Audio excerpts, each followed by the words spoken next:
Kemudian ya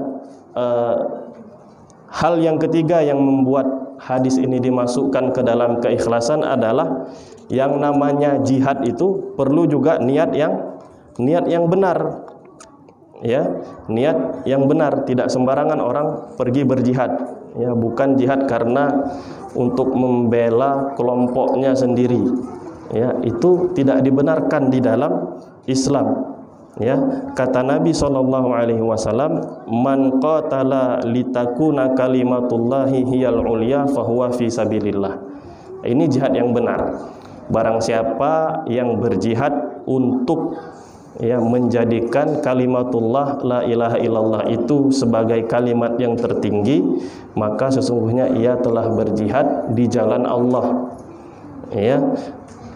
Nah, maka inilah jihad yang sebenar-benar jihad.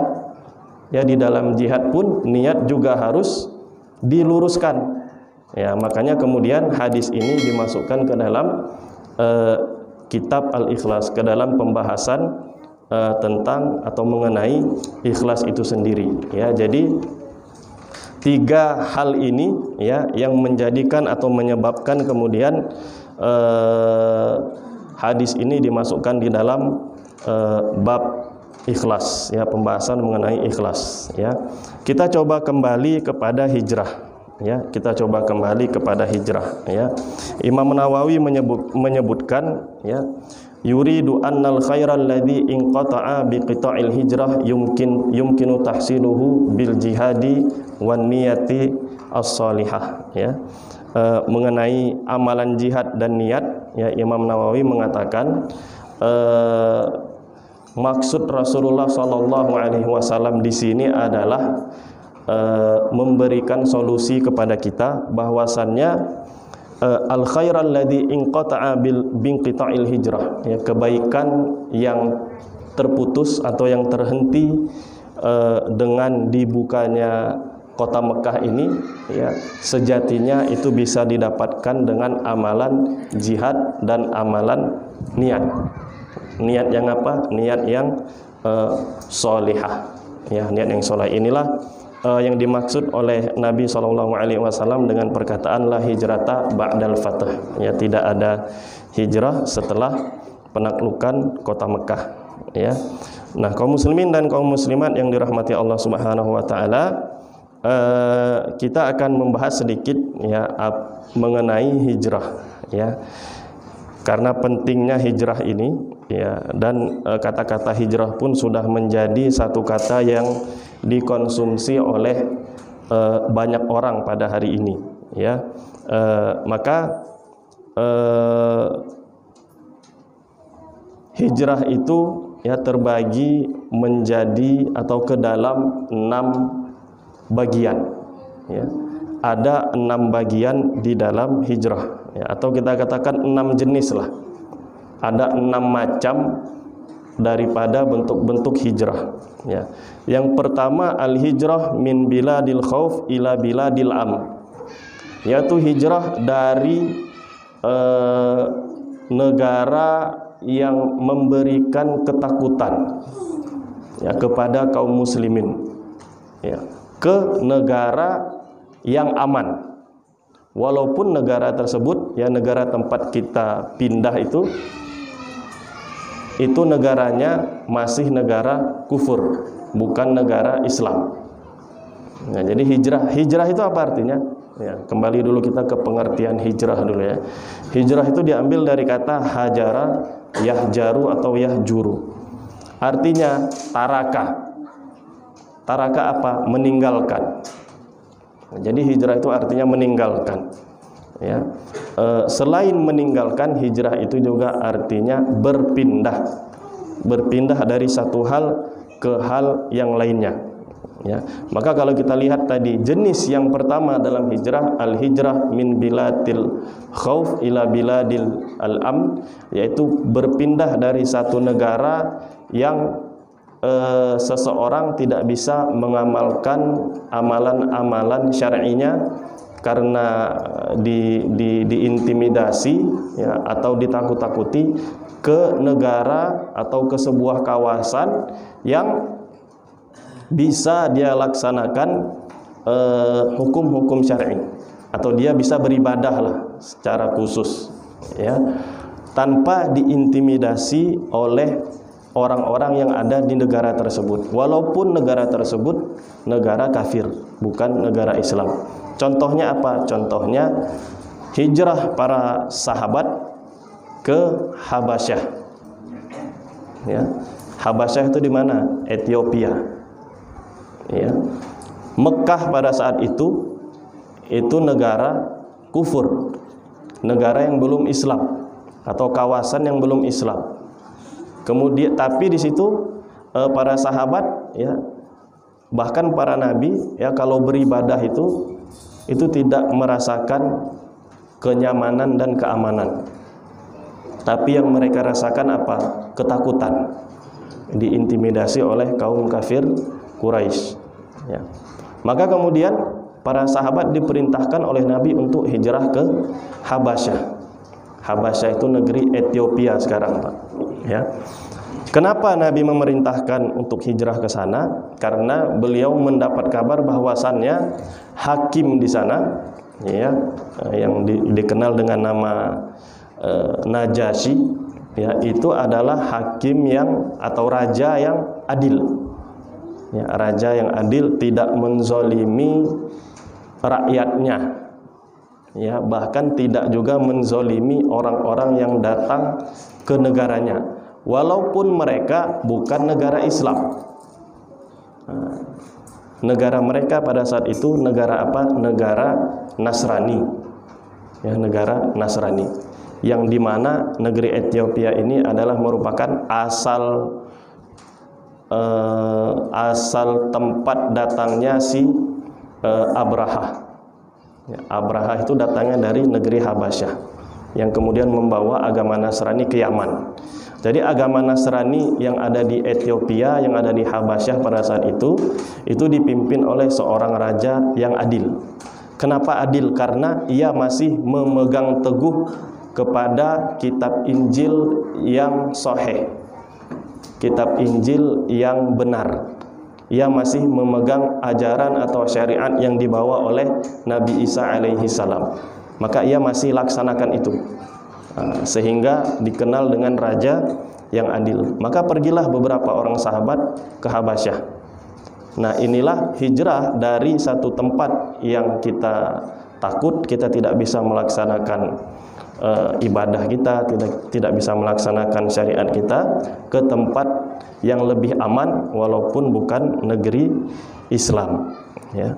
Nah, kemudian jenis yang kedua daripada hijrah adalah al-hijrah min biladil kufur ila biladil Islam, ya, yaitu hijrah dari negara kafir ke negara Islam. Ya, ini terbagi lagi menjadi dua macam, ya. Yang pertama adalah al-hijrah al-khassah, hijrah khusus. Yaitu, apa itu hijrah khusus? Yaitu hijrah dari Mekah ke Madinah. Nah, ini namanya hijrah khusus. Kenapa khusus? Karena waktunya terbatas. Sampai kapan? Sampai dibukanya kota Mekah, sesuai dengan hadis yang kita sedang bahas ini. Kemudian ada hijrah umum yang kedua, ya, yaitu dari negara kufur secara umum, ya, apapun negaranya, ya, apapun itu negaranya, ke negara Islam apapun itu negaranya. Dan waktunya tidak terbatas sampai sekarang. Jadi kalau ada kaum muslimin misalnya yang sekarang terjadi di Rohingya, mereka tidak bisa melaksanakan ibadah mereka, ya, bahkan mereka diintimidasi, ditakut-takuti apabila menjalankan ibadah mereka, maka wajib hukumnya bagi mereka untuk hijrah ke negara yang lebih aman, ke negara Islam yang lebih aman.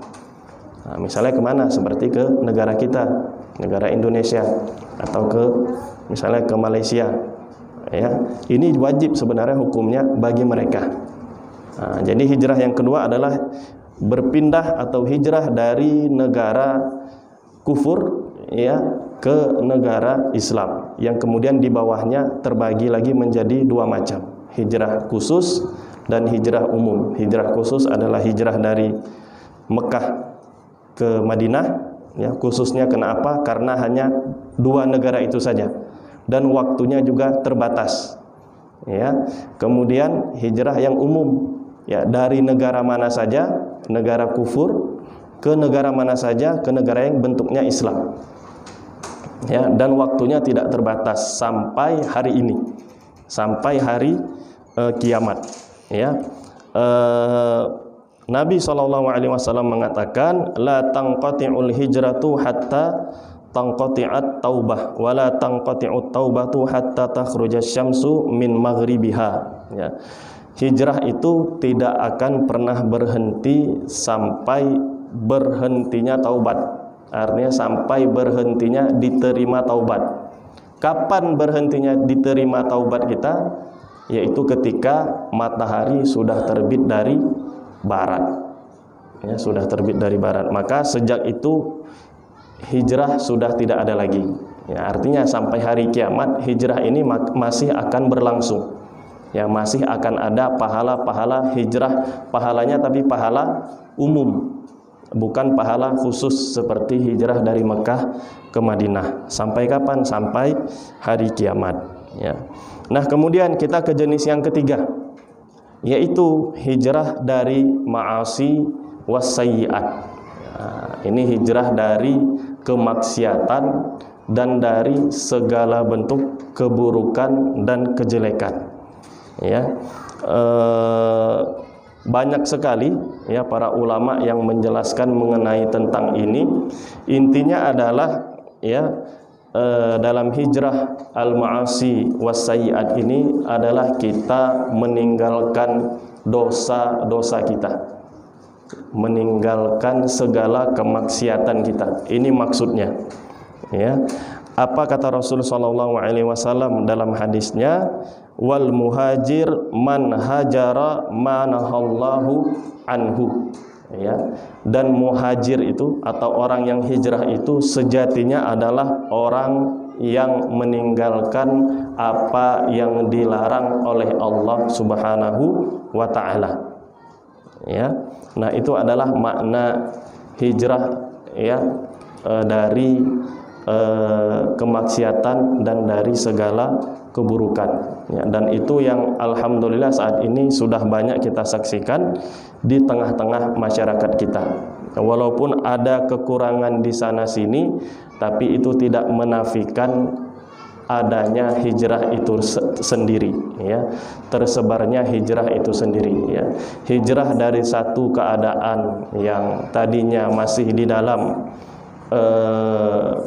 berlumur dosa, kemudian ke dalam keadaan yang lebih baik, ya, dengan meninggalkan dosa-dosa tersebut, ya.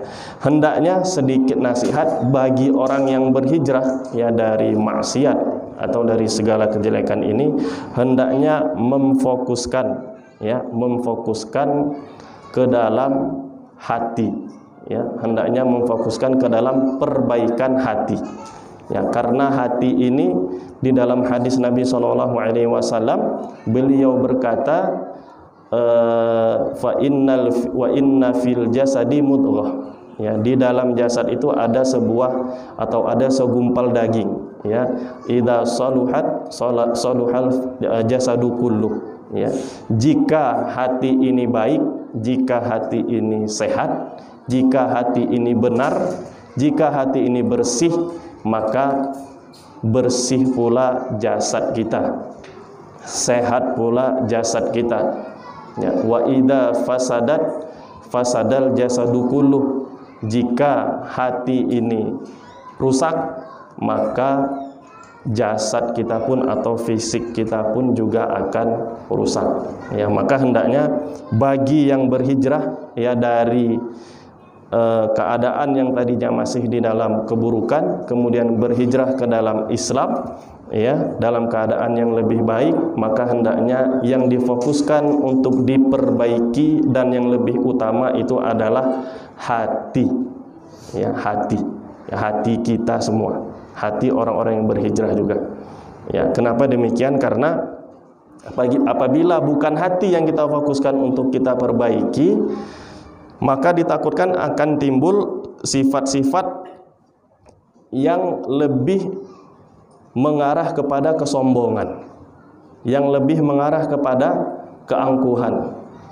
Ya, contohnya menjadi seolah-olah orang yang baru hijrah ini menjadi orang yang paling tahu agama dalam segala hal. Nah, ini banyak kita temui juga ya di tengah-tengah tenarnya fenomena hijrah. Ya, itu biasa memang. Ya, karena seperti anak kecil yang baru kita ajarkan angka dari 1 sampai 10, seolah-olah angka itu hanya ada 1 sampai 10. 11 sampai 100 sampai 1000 sampai 1.000.000 itu enggak ada. Ya, padahal angka itu sangat luas sekali. Tapi anak kecil tersebut baru mengetahui angka 1 sampai 10. Ya, yang lain tidak ada. Nah, kira-kira seperti itu fenomena yang ada di tengah-tengah kita. Tapi tidak masalah lah, tidak mengapa. Ya, hendaknya kita orang yang belajar terus belajar. Ya, dan memfokuskan kepada perbaikan hati. Ya, memfokuskan kepada hati kita. Ya, nah, karena dari hati nanti barulah keluar tampilan-tampilan. Ya, jika hatinya baik maka tampilannya juga akan menjadi baik. Ya, nah kemudian kita ke hijrah atau ke jenis hijrah yang selanjutnya, al-hijrah min makan zaharat fihi dzunub. Ya, hijrah dari satu tempat, ya, yang dimana tempat tersebut banyak sekali terjadi kemaksiatan, banyak sekali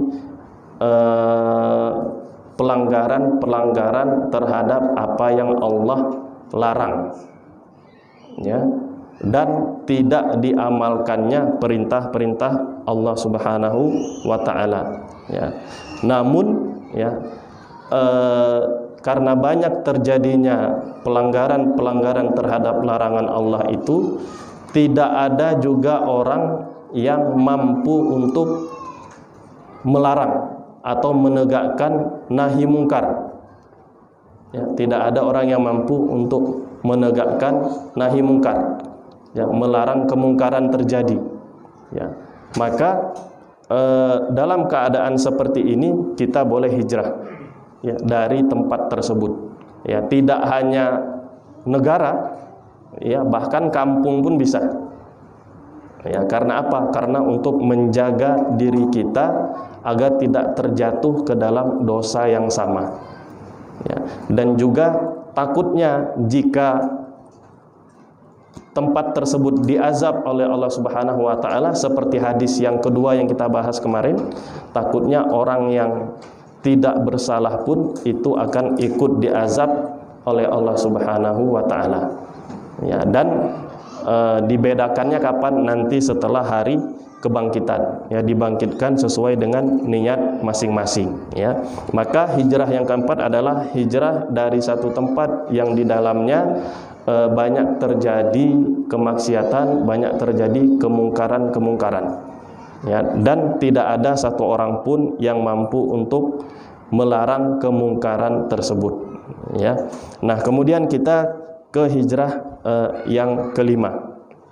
Hijrah yang kelima adalah lebih kepada personality, lebih kepada personalitas, ya, lebih kepada masing-masing individu, ya, yaitu hijrahnya seorang anak manusia dari orang yang lain yang senang melakukan kemaksiatan.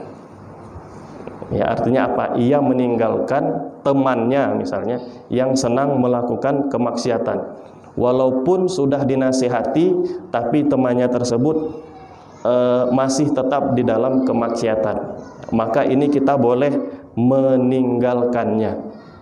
Meninggalkannya dalam rangka apa? Dalam rangka juga menjaga diri agar kita tidak terikut melakukan kemungkaran atau kemaksiatan yang sama.